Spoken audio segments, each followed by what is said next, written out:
Welcome back to the Lenz Comic Corner Classics, that's non-classics. This is episode number 1812 and Doubleshot number 1706. Got two Daredevil trades. First up is another Marvel Masterworks Daredevil. It's Volume 8. Yep, Volume 8. And this collects issues 75 through 84, roughly 10 issues.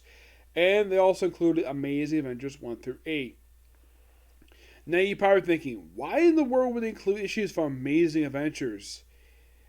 And here's the thing. The book starts out with the Amazing Adventures stuff. Oh yeah, definitely.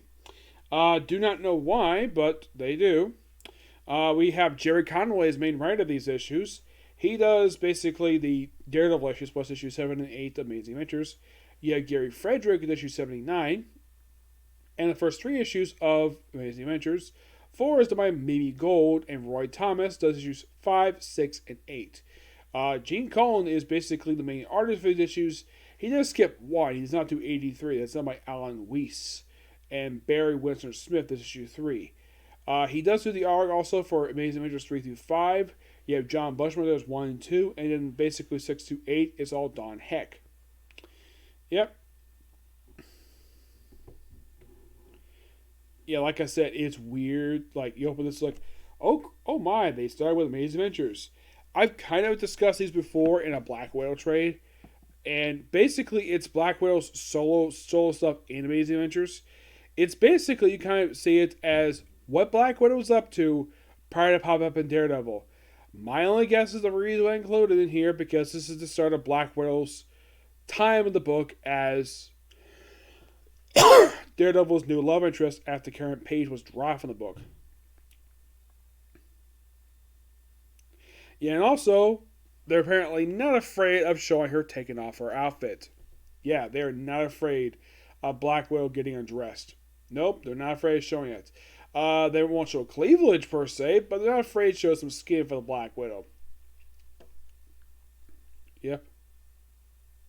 Are these stories terrible? Nope, they're not. They're just basically interesting Avengers per se, but I've kind of discussed this already. I'm just basically going to go straight to the Daredevil stuff here.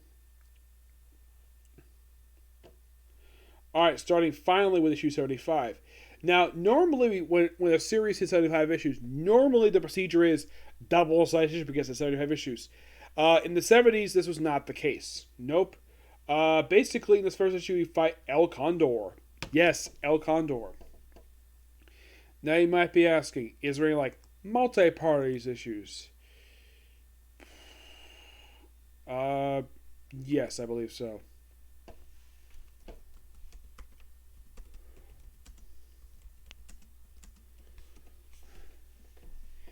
Like you have this guy called El Condor who pops up he pops up for this issue, and I think he pops up for the next one. Yeah, he's here just for these 2 issues, and that's it. Yeah, find a guy called El Condor. And Black Widow's not in the book just yet. Also, is also in New York City. Yeah, and then they have in issue number 77, you have basically a guest star appearance by Spider-Man and Namor the Submariner, which, for Namor, this actually is the first time he's appeared in the book since issue number, I think it was issue 7. Yeah. So it takes 70 issues for this guy's return to the comic book. Yeah, 70 issues, which people are thinking, really? It took 70 issues for this man's return to the comic? Oh yeah, definitely. If I can find the thing, here we go. Yep. Getting past these 2 issues here.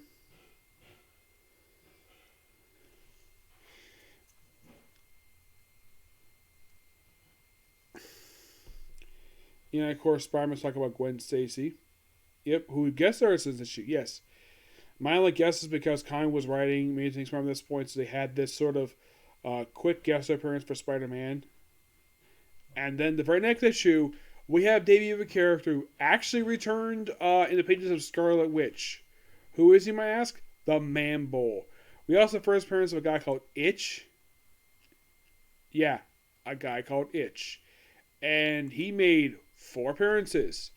This issue, the following issue, and 95, 96, and that was it. Yep. There was also Freak Face. He made 2 appearances. Basically, he's here for this issue and the following issue, and that's it for him. But and there's also the Professor. Well, there's also Mr. Klein, aka a robot. Yes, a robot. And this basically kind of started a brief story arc for basically the character, which also tied into something with Iron Man for some reason. Yep.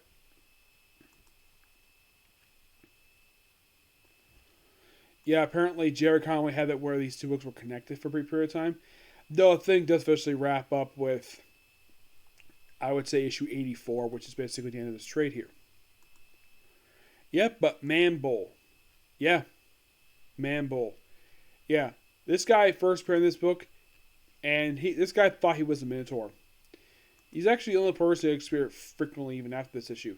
He appeared this issue, the following issue, and then he appeared for issues 95, 96, popped the issue for the cat, and then became a minor recurring character in the pages of Iron Man for a few issues. Came back there for a couple issues. Came back from issue kind of a Hulk, amazing guest star appearance, Amazing Star Calgary, Chaos in Calgary, some issues in Captain America in the 90s, issue New Warriors, Savage Hulk. This was the first line of the series, not the relaunch. His most recent appearance today was actually in Hulk Grand Design. And he was also featured in King of Black Thunderbolts.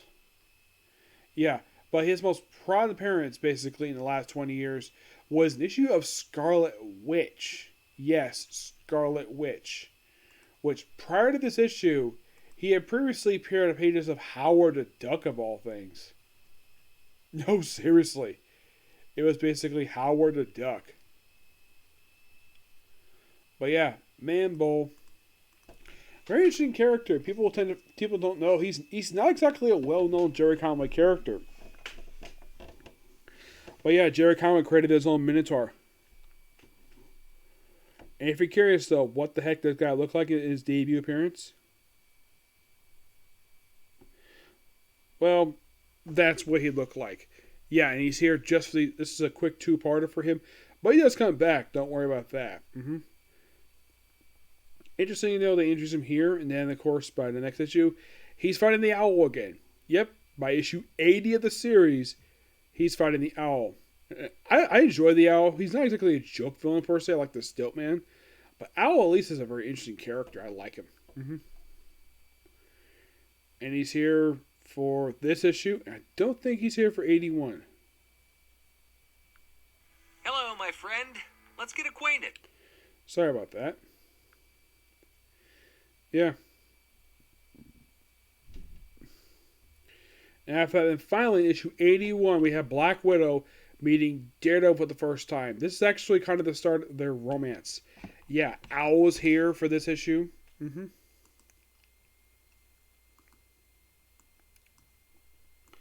you're thinking, why the heck is the Owl here? Well, it's almost like basically like he's here just for the very next issue. And I think he's here just for a sort of a small story arc. Yeah. Did you know at one point this guy had basically a war with Dr. Octopus, which he lost? Yeah, seriously. Oh, and by the way, the Owl himself, like, after this quick 2-parter, doesn't pop up again until Captain America 151. No, seriously. That is the next time he physically appears. Which was, I think, like just a couple years later. So I was like, out with him and basically helping Mr. Clean, aka the robot. There's also a character named Ball, who's from pages of Iron Man. Which basically 81 was only his second ever appearance in comics. He appeared in pages of Iron Man, and then he appeared for one more issue, issue 84, and that was it. Yep. Yeah, started with 81. Basically, Black Widow becomes a regular supporting character in the book.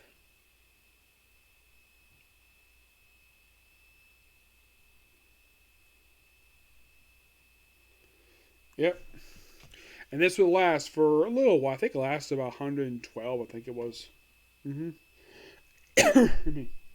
Yep. And here is Professor Clean, aka a robot.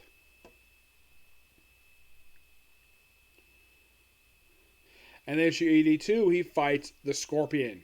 Yes, first time. It's actually, I think the Scorpion is the second ever Spider-Man villain he's ever fought, because the first one was Electro. Now he's fighting Scorpion for an issue. Mm-hmm.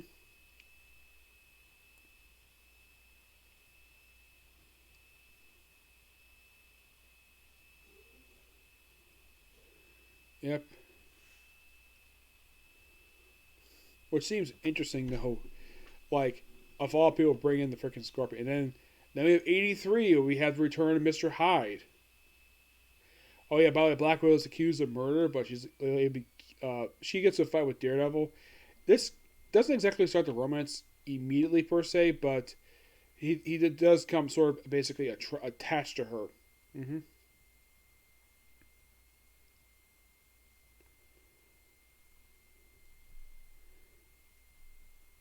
And then issue 84, which is the last issue in this book. Mm-hmm.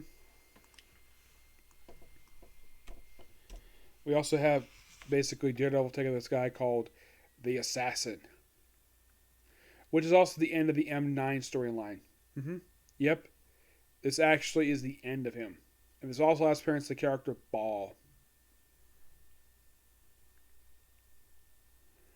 Yeah. So it's like this whole entire story arc. These issues here are just basically the whole thing with this guy, which he's eventually destroyed by the end of the issue. And, well, you can kind of think of it as basically Marvel just merging two characters together. Well, they're cast together. Mm-hmm. Yep. I gotta say, this was really, really good. Yeah. Jared Conway outdid himself with this stuff here. Oh, by the way, they even threw in the annual, which is number 3, which reprints issues 16, 17 of Daredevil. Yep, that's basically it. I'm going to give the annual, this particular Masterworks itself, Volume 8, I'm going to give it 9.5 out of 10. Yep. Now moving on to a book that they all probably scratch your like, really? Yeah. I'm discussing a book that collects 2 story arcs. This is basically Daredevil Epic Collection Volume 18, Fall from Grace. Yep, this collects 2 story arcs over the course of issues 319 to 332. You might be thinking, that's 14 issues and 2 story arcs? Yes, they include the annual here too, and number 10. Now, this storyline is the first time Daredevil's encountered Elektra since her death back in issue 181. This whole storyline is simply this. Basically, this is also the storyline where Daredevil stops wearing his trademark red costume and switches out for this armor costume. Yes. This costume right here, which does wear the next Epic Collection. I'll talk about another comic corner. Mm-hmm. Yep. The Fall from Grace story arc takes to issues 319 to 325. Yes, this whole thing is about virus and by the way, the writing here is done by D.G. Chester, Jerry White, and Mary Neville. Art by Scott McDaniel, Chris and Scott Carino. Carrillo. The cover is by Scott McDaniel and Veronica Nita. There's no stuff who does a back cover. Yeah. By the way, the covers of Fall from Grace were published in black and white. Yep. And the whole thing with this one is that Daredevil finds about a virus, and it's up with S.H.I.E.L.D. gets involved in here. Yes, S.H.I.E.L.D. gets somehow involved. And Elektra gets picked by, but she's bald at this point in time. Yes, Elektra is bald and wearing white instead of her trademark red look. We also involved in the storyline Silver Sable from the Spider-Man comics. Yes, I think this was just prior to her getting her own solo book. Mm-hmm. I think it started she was wearing her red outfit, and then later on she started wearing the white outfit. And by the way, with Fall from Grace, they actually have it, like, because the whole thing is basically, this whole storyline itself is the end of the first of 4 straight status quos for Daredevil prior to its relaunch in 1998.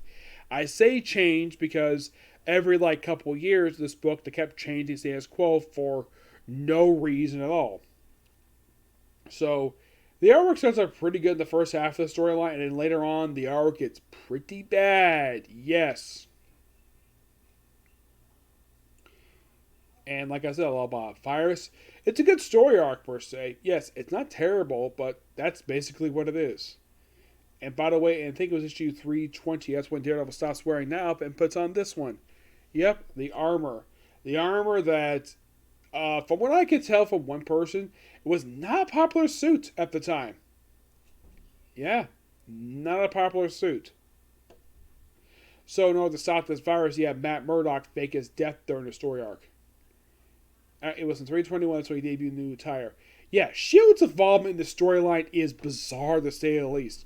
For one thing, S.H.I.E.L.D. involvement in Daredevil was very rare at best. Mostly, but they got involved in Captain America and Iron Man and Avengers stuff, but Daredevil? Not really. It's very rare they ever did. It's almost like, why? We even have a brief appearance about Daily Bugle. Yes, the Daily Bugle. By the way, the story arc itself wraps up in issue 325, and so from 326 to 332, it is the Tree of Knowledge story arc, which I guess appearance by Captain America, Iron Fist, and several other characters. And this deals with the aftermath of this really interesting story arc. And basically, here's something really random. In chapter 4 of the story arc, in issue 323, which is the third to last issue of the story arc, we have a guest appearance by Venom of all people. Yes, Venom gets involved with this ridiculous story arc involving a virus. Yes, Venom of all people, because he was appearing everywhere at this point. Like, everybody got to oh, Matt Murdock is Daredevil. One of the many times people hinted at that. Yeah, and then we have in 324, Michael Morbius. That's not a joke. It's Michael Morbius in this story arc. For another character from the Spider-Man comics here for absolutely no reason. And like with Venom 1, it feels completely random. Yeah. Then the finale, we have Daredevil fake his death in the finale in order to save New York. It's an interesting story per se, but then we come to Tree of Knowledge, which felt like this one dragged. Yeah, for 8 straight freaking issues. Though before we get to that, we have the end number 10, which at the time, this is the last thing I published for about 3 years. Yeah, next thing I come out to 3 years later, and if you want another Daredevil annual, you have to wait 10 years for the next annual. As part of the relaunch. Yes, you have Greg White does the opening story. You have Mindy Nero does the second story, which is about Black Widow. First story is about... This one has a lot better artwork than the actual main issues. Because Chris Roots does a really good job here. Yeah, really good. I like this artwork was a lot better than the Fall from Grace story arc. Which, Fall from Grace was paced really well. The pacing was probably the best thing about the story, was pacing and the writing. The weakness was the artwork. Yeah, and also in this issue here we have a guest appearance by Shang-Chi, who does appear in the main book. He actually got involved with the Fall from Grace stuff, which seems completely random on his part. Yes.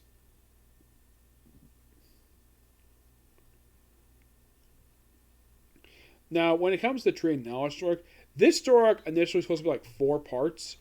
But felt like though this, like it says, Tree of Knowledge, 1 of 4. Except this wasn't a 4-parter at issue 30, 29. Nope, this went on for 8 issues because they had 2 interludes for reasons. Yeah, the whole point of this story arc is basically immediately after.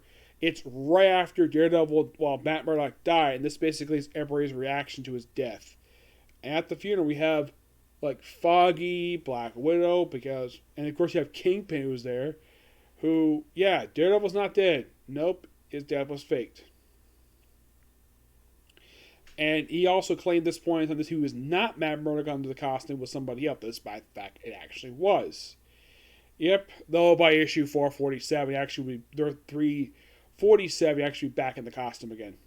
Yep, we even got some appearance here by Captain America. He actually is involved with a couple issues to work. And we even have Baron Wolfgang von Strucker in this really terrible artwork. Yes, this particular arc, I like the writing here. It's good. The problem with this story arc is the artwork. It is terrible. Though it's Scott McDaniel. Though his artwork for Nightwing was better than this stuff. This is pure. It's just blah at best. And then for issue part 2, we have a brief appearance by Submariner and Galactus, which that seems completely random. Then we have Black Knight showing up with some of the Avengers. Just doing Avenger stuff. Just basically like the first major thing that Daredevil did after his fake death. Yep. Also, Electro is wearing the white outfit again. Yeah. Is this a good story arc? Not really. I like the covers. The cover's really good. The interior artwork is not that good. I have nothing against Scott McDaniel, but this artwork is just not that good. Though this is a little bit better. Yeah. It's like the first couple parts basically had really kind of terrible artwork. Probably because we actually have Sturga Carrillo, who takes over for part 3 of the story. This is much better artwork. And you're probably thinking, why couldn't he have this from the beginning? Because Scott McDaniel's a slightly bigger name than him. I'm not sure. And then we have Silver Sable randomly show up here. Yes, Silver Sable just shows up completely random. Her in a wild pack. Yes. I like the case of the Fall of Inquiries, which actually was kind of a reason for it. This just feels like a random standalone issue. And then we have part 3. 2 issues after part 2, because we have an interlude. We have Daredevil take on Iron Fist. Yes, Iron Fist. Only if you're curious, does Iron Fist have a book in this period of time? Nope. His next miniseries will be published like late 90s. Yep. And you're probably thinking, okay, this is issue 29. Is the next issue going to be the final part? No, we're going to have 2 straight interludes, then the finale. Yes. And look, we have then apparently for some reason we have 5-parter and have 3/3 have a guest appearance by Gambit of all people. Yes, Gambit. Which, okay, let's basically have you could also see this as basically Daredevil team with a bunch of characters for like a single issue here and there. And you think, oh, 331. Yeah, that's definitely the finale for the story arc. But there is technically one more issue, part of this, that's collecting the trade 332, which has nothing to do with this. I mean, you read this, you're like, wow, it feels like a lot of setup for something. And of course, then we have a fight with Hydra. Okay. Fight with Hydra, and that's pretty much it when it comes to that. Now, the last part in here, we have 332 be the epilogue of the story arc, which kind of in a way wraps with all Hydra stuff here. It's called Software. So, in conclusion, when it comes to this story arc, it's okay at best. Fall of Grace, that was really good. Except the weakness of it was his artwork. This one had pretty good writing. I do appreciate that. Yes. But it had good writing, yes, but not the good artwork. Basically, first half of the story had really good artwork. Second half had really bad artwork.